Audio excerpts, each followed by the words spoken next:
What's going on, guys? Danny here from Metal Couch. Part 2 of my experience with Aliexpress, as I now have the guitar in my hands. It came in yesterday, and here to show it off, just to talk about what I found with this particular instrument. So this is the guitar that I ordered through Aliexpress. Nice custom Explorer, changed the logo on the headstock. I'll talk about that in a little bit. I want to talk about the packaging. This came in a, it didn't come in a cardboard box. It's actually, I've never seen packaging quite like this. It came in a giant styrofoam container, but the styrofoam is like this really durable, it's a durable type of styrofoam, obviously, because there was no dents, no dings, or anything like that with this particular guitar. It was packed securely, no complaints, no damage from shipment, with tape on the outside, like this industrial wrapping tape to keep that styrofoam in place. And then on the inside of the package, I wish I had taken photos of this, or if I still had it here, I would show you. The inside was cut out to fit this particular guitar. It's not like a generic, oh, just put something in this space. Really well packaged. I was very impressed with that. No damage from shipment. There are some things that I do want to talk about this particular guitar when I was going over it yesterday, and if you follow me on Snapchat, you probably already know about this. I fully expected something like this to happen, so it wasn't that big of a shock to me when I saw it. But up here on the on this side of the fretboard, where the nut is and you start getting into the frets, there's like a little bit of a cosmetic blemish here. It's barely noticeable. I don't even think the camera is going to pick it up. Let me look at the monitor here. Yeah, this camera is not going to pick it up, and you can barely even see it. It also looks like on the other side there's some slight excess glue on the nut, on the high E, which again, you're probably not going to be able to see that. And there's a little bit of excess glue down here where the neck meets the guitar, but all of those things can be fixed. It's not really that big of a deal. The things that I was worried about maybe some bridge damage or anything like that, or God forbid, a broken headstock, especially on a set neck guitar. This is not a bolt-on, so it's like I can't exactly go out and buy a new Explorer neck, especially one that's got custom work on it, and expect it to, fit right in. Really, the only other thing that I noticed was right here on the guitar, there's like a slight, barely noticeable finish blemish, but honestly, I could take a black Sharpie and fill that in. Like, it's not even like a ding, it's just, they just didn't apply an extra coat of paint right there on that little tiny spot. Well, that's fine. Get a black Sharpie. Nobody will notice. Other than that, this guitar is very well built. I like the weight on this. The reason why I went with getting a custom from Aliexpress was because I was looking at the Epiphone 84 Explorers, and rather than spending, I think they go for around $750, $800, I could get something that might need a little bit of work and get the guitar with the specs that I want, which probably a great segue into that is what's different about this guitar. What did I do that you can't find on any particular shipping guitar in 2018? So my idea for this guitar came from watching a music video by a band that I've reviewed on the channel before, Septic Flesh. From their latest album, they had a music video for Martyr, song Martyr, and their rhythm guitarist has this Explorer, and I've never seen a Gibson Explorer like this before. I was like, what is this? What Gibson Explorer is just jet black inlays on the fretboard? Yes, there are black inlays on this. I'm going to see if I can zoom in which is something that I'm probably going to fix up a little bit. You really can't see it too well. He did follow my instructions and did put black inlays on there. They're just not as, they're not like a pop like I wanted. So I can fix that though. Again, not that big of an issue, but my inspiration came from looking at that guitar going, oh, that's a damn fine guitar. After doing probably 2 weeks of research going through Gibson's back catalog of like, hey, what guitar is this? I found a guitar from 2008. It was a limited run Gibson called the Shred X Explorer. And it had a couple of features on there that made no sense to me why Gibson would make a guitar like this. For instance, it had a Kaler trem system. And it's like, okay, all right, it's an Explorer with a Kaler. No locking nut. So, you know, they advertise it as like this metal shred guitar for you to do dive bombs on. Then they don't put a locking nut on there. And then you're probably wondering why the guitar keeps on going out of tune. So that was something that I wanted to eliminate when building this custom was I don't want a trem system. I think tremolos are fine on things like Strats. They make sense to me, you know, when you're not going all hog wild and crazy, you know, just like doing weird Dragon Force shit.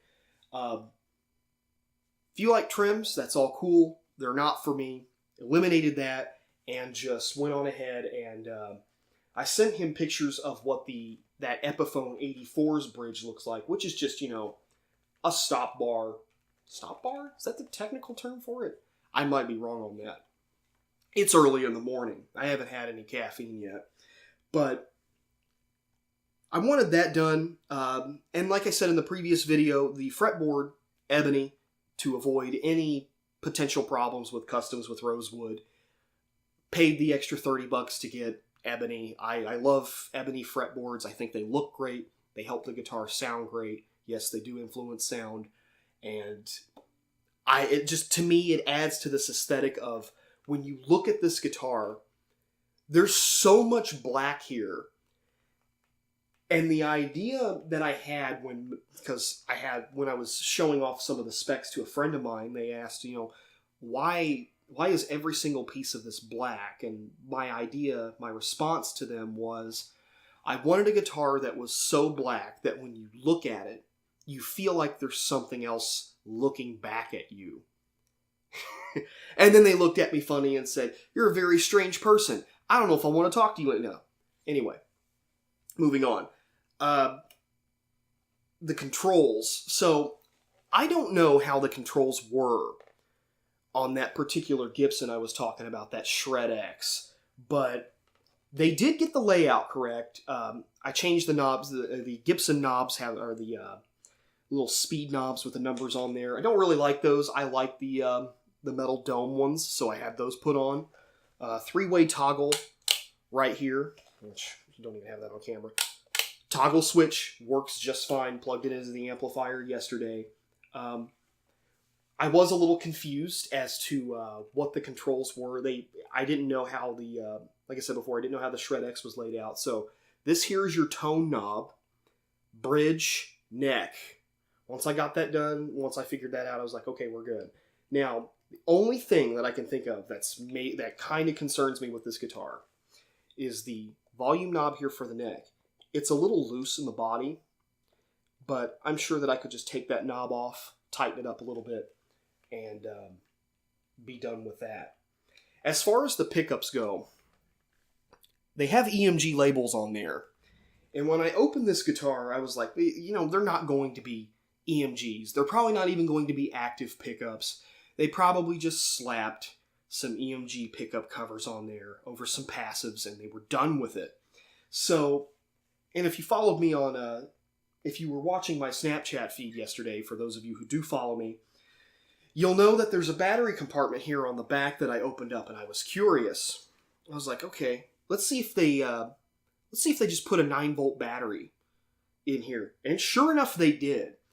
I haven't opened up the control compartment. I haven't opened up the pickups yet because I haven't restrung this. I actually think that they put some Chinese off-brand active pickups in here, which would explain the reason why when I go to the brown sound setting on the Boss Katana over here, the gain is just absolutely insane and damn near uncontrollable. So I do think I got some active pickups in here. I don't know what they are. I may report on that, might post it on Snapchat or Twitter when I find out what exactly was going on here. On the back side, just to kind of show you, you got your battery compartment there, control compartment, just like what I requested on when giving them the photos. Another thing that I noticed was I got a custom logo here on the headstock. You know, got some font, some Egyptian kind of looking font. It's actually the font from the Whitesnake self-titled album. Shh, don't tell David Coverdale. You can't really see it too well on this camera, but when you look really close at that U, there's a little bit of fading on there, but it's so minor, so minuscule that it doesn't even bother me. And then on the back, just because I didn't want any problems with serial numbers. Let's see, this is so awkward to do. I just went on ahead and I was just like, yeah, put the periodic table symbol for gold and put 001, gold 1. Gold is number 1. Gold standard, Ron Paul. Anyway, I was so impressed when I got this out of the box.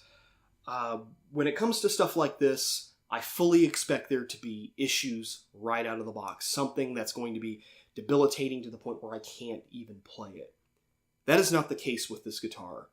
I was so surprised to be able to just pick it up out of the box. It wasn't in tune.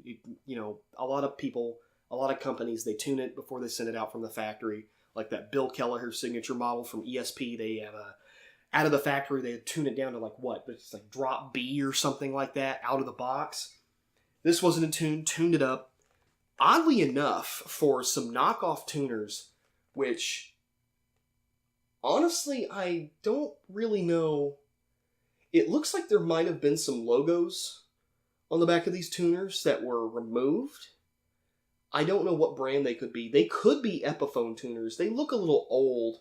Might be some B-stock tuners.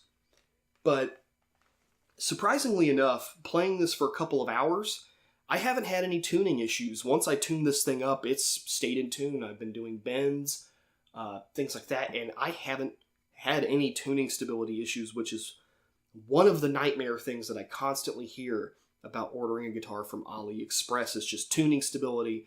Until you get those tuners changed, it's absolute garbage. That is not the case with this. Thoroughly surprised with that. The finish is fantastic, other than the part that I pointed out earlier, and some of the excess glue here on the fretboard. The frets, something to talk about. Just running my fingers along these frets, nothing sharp. Fret job is actually very, very well done. Weight-wise, this is a bit heavier than that Epiphone 84 that I tried out at Guitar Center. This is probably a little bit more comparable to a Les Paul. I've actually never felt an Explorer that's quite this heavy. I messaged the manufacturer because I wanted to confirm, because this is actually something I didn't really care about in the manufacturing of this. I wanted to know what the body was. I wanted to double check and make sure that it wasn't, before making this video, if it was basswood or mahogany. And this is a mahogany body. It's a mahogany neck. It's actually, it's a set-in neck, which, if you're familiar with that, you cut out the body, you cut out the neck piece, then you glue the neck in there, you set it into the guitar, no bolt-on, ebony fingerboard. So this thing is just like, this is the dark matter of Explorers, and, it feels great. It's fun to play. The neck profile, they really did a great job of emulating that Gibson neck profile. This feels like a classic Explorer neck. This is not some Ibanez Wizard neck or even some of the compound radius necks on the Jacksons or whatever. If it were possible, I would have looked up the measurements and just emulated the Mustaine neck profile from his VM&T series, because those are that's probably the best neck profile I've ever played. I miss my VM&T very much. but this just feels great. I'm typically wary about glossy neck finishes on the back. I've always thought that they felt a little strange. Something just that I just get over when it comes to guitars like this. Just really, really impressed and really happy with how this thing came out. So I actually need to message him and tell him, hey, you guys did a great job with the guitar. Thanks again. And maybe somewhere down the line, probably order another custom through them. Might be a V, who knows. Because for the price, other than maybe changing out some pickups and doing some very minor cosmetic upkeep, this is a damn fine instrument for what I paid for it. Thoroughly surprised with how this came out. I need to dial in some stuff on the Boss Katana down there, which is, I know I didn't talk about it that much in the last video, but I bought a Boss Katana 50. I've got some clean tones going right now. Haven't really had time to experiment with building stuff. Haven't even plugged it into a computer yet. That's a whole nother topic that I'll talk about another time.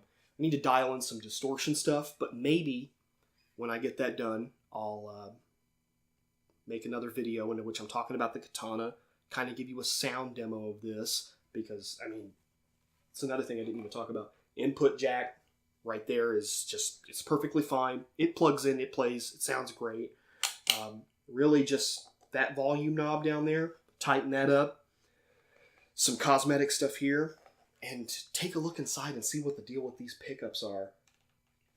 Really, really pleased with how this turned out. So I can't, with all the horror stories that I've heard about Aliexpress buying Gibsons, buying Chinese knockoff guitars, and granted there are some videos out there where you can look at it and it's just like somebody mass-produced this counterfeit ESP or this counterfeit Gibson and just put it out there.